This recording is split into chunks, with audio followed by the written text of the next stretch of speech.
Sitting with Stephane Marceau. You are the Chief Marketing Officer for YellowPages. Yes. Thank you for coming and, and sharing this. My pleasure. Just fresh off of the keynote here this morning.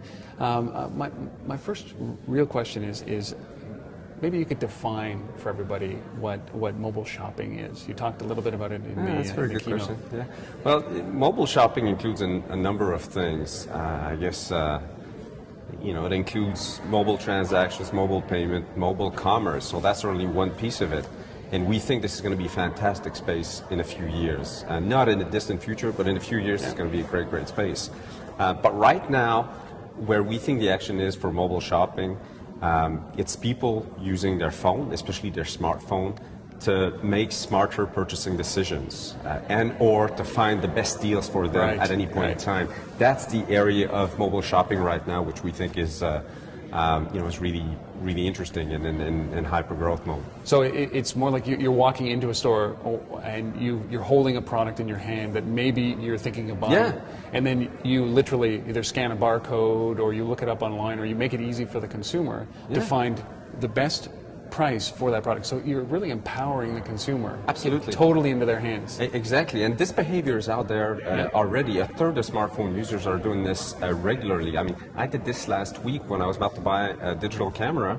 And before I bought the camera, I looked at reviews and figured out it was not the right buy for a bunch of reasons. Bad reviews, so I didn't buy it. I saved $800. So the smartphone makes us better consumers. It makes us smarter consumers. So as an aside to that, do you think that what ends up happening is that brands are no longer as powerful because, as consumers, we're looking for the best price, especially in these times? Do you think that it erodes the brand message? That's an interesting question. I mean, I would say the answer is no, quite the contrary.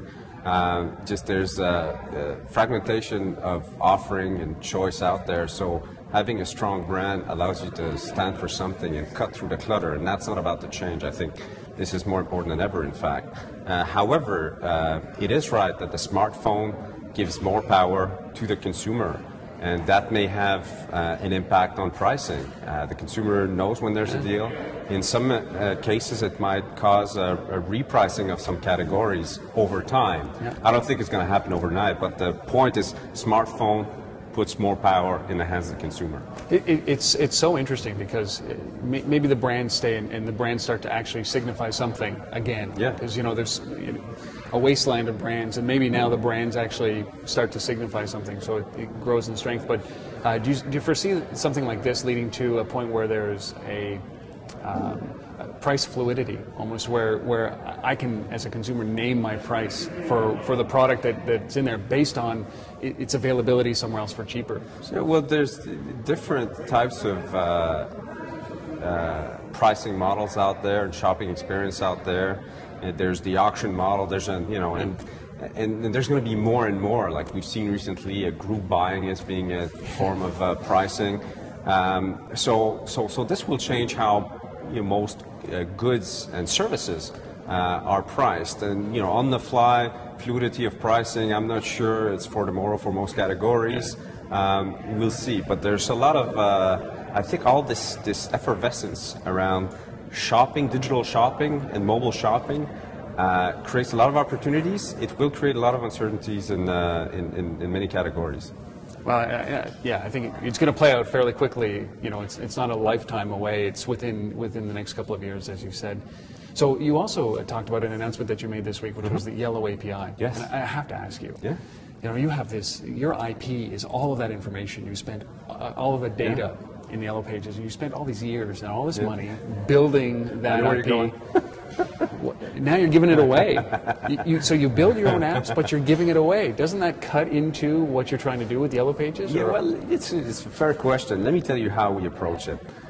First of all, we think that mobile media, mobile applications, this market is about to explode. We have seen nothing yet. So there's a ton of growth ahead for the industry as a whole. And we think this market calls for a collaborative and open approach. And we're doing this because it makes sense also business-wise, but we think everybody wins with this approach. Let me break it down. consumers get more choice. Consumers get more kick-ass applications from a variety of developers. Some of them are using our content, and we have no problems with that. Some of them, like we launched with, for instance, Point, which is a local search application. We have our own local search application.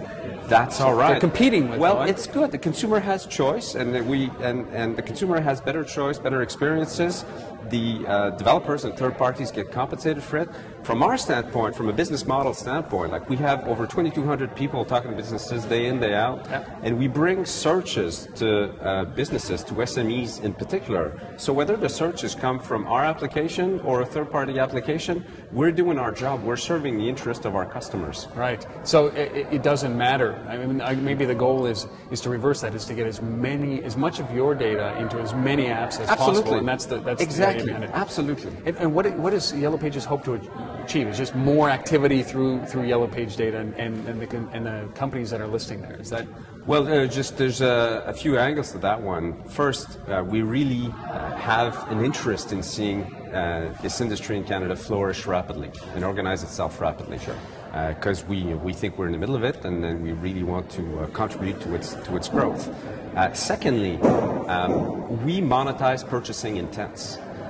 So if the industry generates a ton of purchasing intents, we have more purchasing intents to bring to our customers. We have more value to our customers, and obviously it's good for our own business. There's a clear business model from our standpoint there, because we have the monetization engine. Contrarily to other, companies, monetization for us with 2,200 media account consultants across the country. That's our strength. It's about tapping into what's already there, as opposed to building something from scratch again, right? Yeah. And really, you guys enable that. Exactly. From the developer and third-party standpoint, that's it. I mean, if you have a great idea to develop a location-based application, you're not going to spend $1 billion to build the content. Like, we're going to make it easy for you. Use our content, no problem. To provide a rich user experience to your users, and moreover, not only will we work with you to allow you to use our API and our content, but we'll compensate you for these searches, because we obviously, we have a business model and we make money by monetizing these searches ourselves. Of course. But the last thing that I want to ask you about is you said something in your, I guess a question after about the breakdown. You guys are really focusing on smartphones, not so much the feature phones, because what you see is the massive adoption that's coming. Yes. Maybe 25–30% of the world are using these now, but explain that, the focus on the smartphone side. A couple of things. One, let me lead with a quote from Wayne Gretzky. You got to go where the puck is going. You don't go where the puck is, So that's in that line of thinking. But moreover, the smartphones today are high discretionary income.